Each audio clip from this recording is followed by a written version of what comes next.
Good afternoon, it's 3 o'clock. I'm Niall Cahill with your Solent Sports news headlines. The Premier League is back this weekend. Managers across the country have hosted their press conferences this morning. Thomas Tuchel's eyes have been caught by Chelsea loanee Conor Gallagher after an impressive start to the season for Crystal Palace and an England debut. With Saul not performing, questions have been asked to Tuchel if a Gallagher recall could be likely. National coach loves him because I loved him from day one. There cannot be a coach who does not love guys like this. Humble, nice, smile on the face. And I would also as a teammate, I would have loved to play with him because he's a helper. Steven Gerrard returns to the Premier League this weekend as Aston Villa manager when his side take on Brighton. But just how far can Gerrard and Villa climb as a club? Long term, I think the club would like to be back on the European level. I don't think it's the right time now to put any date or specific date on that. But for me, more importantly, it's about focusing on the short term. We need to start winning football matches again and moving up the table. Gerrard's return to the Premier League has raised questions about an eventual return to Liverpool. Current manager Jurgen Klopp has been backed by Gerrard and has 3 years left on his contract. Klopp was unimpressed when his future was questioned. Stevie said a lot of nice things and really smart things, and I watched the press conference. It was incredibly good and made sure, let's talk about Aston Villa and Steven Gerrard and not Liverpool and Steven Gerrard. And now you make of this that question. I don't have to think about these kind of things in a moment, thank God. Manchester City will be without one of their star men. Kevin De Bruyne has tested positive for COVID-19 and will isolate for the next 10 days. It also means that the 30-year-old will miss Saturday's game against Everton, with teammates Jack Grealish and Phil Foden also as injury doubts against the Toffees. Meanwhile, Saints are also in action tomorrow. Ralph Hasenhüttl's men make the journey to Carrow Road to take on bottom of the table Norwich City. Ollie Johnson has more. On the face of it, a trip to a side propping up the division might be relatively straightforward, but the Canaries will have their cause boosted by the appointment of Dean Smith as manager. The former Aston Villa boss, who was sacked earlier this month, was snapped up by Norwich once they themselves had parted company with Daniel Farke. Smith has had the international break to work with his squad, and he will be hoping that his new approach will give his players the impetus to perform. Southampton, though, will be a tough nut to crack, having won their last 2 matches by a 1-0 scoreline. If they win tomorrow, it will be their best run of the season and can move them up into the top 10 places in the Premier League table. Eastleigh FC are in action tomorrow afternoon.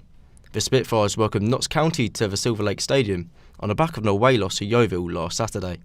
However, Ben Strevens remains confident in his side. Notts County are a fantastic football team, up and in around the playoff places. Probably going to be one of our hardest home games of the season so far. They're probably going to bring a big crowd. Like I'm saying, got some fantastic players, but I believe in my group, especially at home. If we play well, they certainly have to play well tomorrow to get a point off us, or very well to get the 3 points. So be a tough game, but one we're looking forward to. Big celebrations for the Solent Uni first team after winning the local derby. John Basley captained the side to a 3-0 victory in a game which saw a couple first team debuts. Yeah, again, we've been really good this season so far. I mean, we haven't conceded a goal in the league, so to carry on that form into Wednesday was superb. The lads who came in, there was a couple of new players with their first starts, Alfie Haggart and Tyler Wellman. They both didn't look out of place. They were both good. So it just shows such a good strength in our squad. Basley and his side will be looking to bring their good form into next Wednesday's game against Exeter's second team. I mean, yes, it's their second team, but Exeter is such a big uni with such a good sporting team that it'd be a real good test for us, and we'll see where we are compared to other teams in a higher league. A local cricketing prospect has signed his first professional contract. Scott Curry, who is originally from Poole, penned a deal with Hampshire after impressing for their academy. The 20-year-old made his first-class debut last year and has been a starter in the club's 2020 games, and now looks to cement his place in the county championship side. Owen Farrell is set for a lengthy spell on the sidelines. The England captain has had surgery on his ankle and is likely to miss the start of next year's Six Nations. This also means that the 30-year-old will not be available for Saturday's international against South Africa. This is the first time the sides have met since the South African beat England at the 2019 World Cup. However, England head coach insists this is not a revenge mission. That they knew how to play to us, they knew where our weaknesses were, and they're implying our forward pack is weak. Well, our forward pack's not weak, and we'll have an opportunity on Saturday to show that. Manchester will be the host of 3 World Cup finals next year. Old Trafford will now hold both the men's and women's Rugby League finals, with the wheelchair finale being staged at Manchester Central Convention Centre. The games will take place in November 2022, after the tournament was postponed for a year due to COVID-19 concerns. F1 now, and the Qatar GP is underway as we speak. We've got our F1 correspondent Luke Wallace with us here in the studio. Luke, how are things going so far? Move in the world of Formula 1. Obviously, we started the day today with Mercedes review from the Brazilian Grand Prix being denied after Max Verstappen forced Lewis Hamilton off the track. Now Christian Horner's threatening to launch a protest against the Mercedes rear wing if he thinks it's illegal. So a lot of off-track fighting. On track, Max Verstappen was fastest this morning, 4 tenths ahead of Pierre Gasly and Valtteri Bottas. Lewis Hamilton was 7 tenths off Verstappen this morning, but he's corrected it this afternoon. Valtteri Bottas was fastest ahead of Pierre Gasly in second again. Max Verstappen was third. Hamilton just 4 tenths adrift this afternoon. It is worth noting this morning he did have a few issues, as did Lando Norris, who made the top 5 this afternoon. But the key thing is Valtteri Bottas was fastest this afternoon, and on full fuel runs he was a second a lap quicker than everyone else. So looks like it could be Valtteri in charge this weekend. Thank you, Luke. Tim Payne is no longer Australia's Test captain. The news comes just before the Ashes after a historical investigation into texts sent to a female colleague. The 36-year-old admitted he had sent messages to a co-worker at Cricket Tasmania 2017 that eventually led to a misconduct investigation.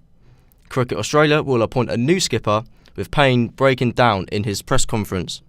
I've loved my role as captain of the Australian cricket team, and it's been the greatest privilege of my sporting life. I've been blessed with a wonderful, loving and supportive family, and it breaks my heart to know how much that I've let them down. One of Britain's rising stars in bobsled has had their progress halted. Greg Rutherford has been nursing a shoulder niggle that has flared up and has delayed his debut to the sport. The long jump gold medalist was meant to be competing in the first World Cup race in Innsbruck on Sunday, but his long-awaited first slide will have to wait for now, as the 35-year-old hopes to become the first Briton to win a gold at both the Summer and Winter Olympics. In the next couple hours, we could potentially see Great Britain with 5 new medals. GB looks to be successful in the trampoline and tumbling World Championship finals this afternoon. With 5 teams in different finals, the gymnasts will be looking to add medals from just the 2 they won in Tokyo last summer.